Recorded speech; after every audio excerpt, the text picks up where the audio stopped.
For this sample problem, pinapahanap sa atin yung internal normal and shear force in a member at section AA and section BB, each of which passes through point A.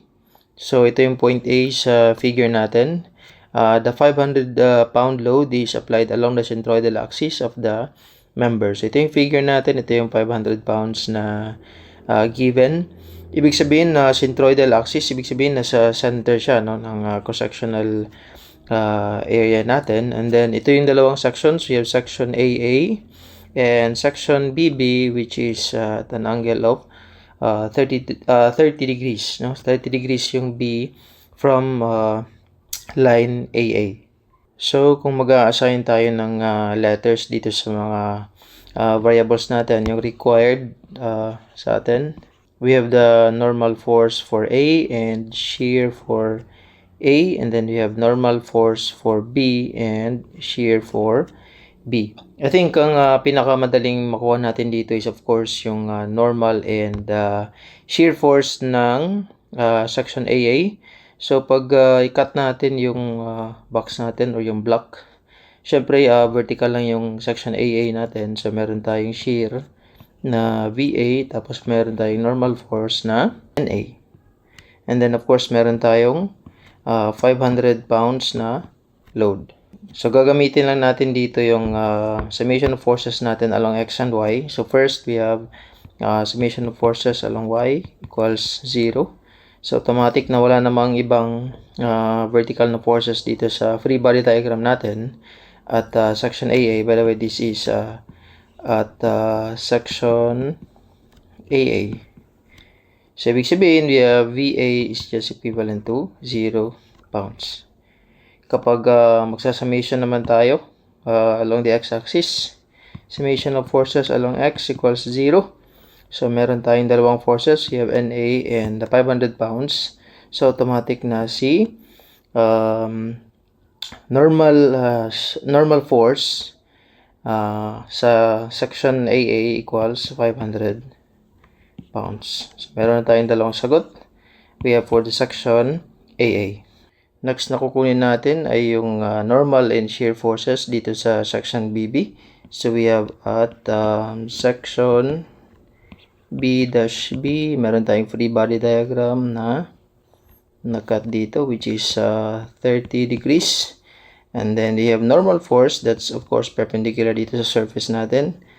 Yan ay normal force B. And then of course we have the shear which is parallel dito sa surface na cut natin, yung section BB.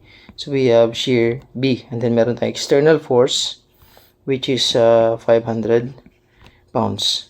Based dito sa free body diagram natin, I think ang pinakamabilis na solution natin dito is gumawa tayo ng triangle. So we have, this is the 500 pounds. And then we have the shear force which is papunta doon. And then we have the normal force which is papunta naman doon. And then this one is 90 degrees. So this one is NB, and then we have VB. And then of course this is 30 degrees. So therefore this is 60 degrees kasi 90 degrees yung pagitan ng dalawa, yung shear tsaka yung normal force. Based dito sa triangle, pwede natin sabihin na si normal force at section B is actually just sine kasi opposite siya ng 60 degrees. So we have 500 pounds sine of 60 degrees. And then of course yung shear is just 500 pounds cosine of 60 degrees. Bale, ito galing to sa sa relationship na yung NB kasi is opposite ng 60. So therefore we have sine 60 is just equivalent to NB over 500. We have opposite over hypotenuse. So ito si hypotenuse.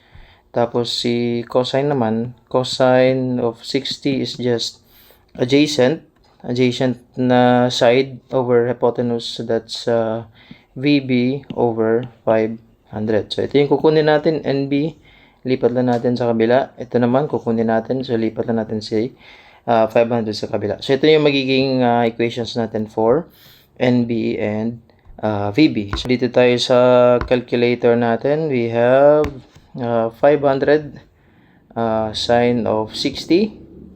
That's 433. And then we have 500 cosine of 60.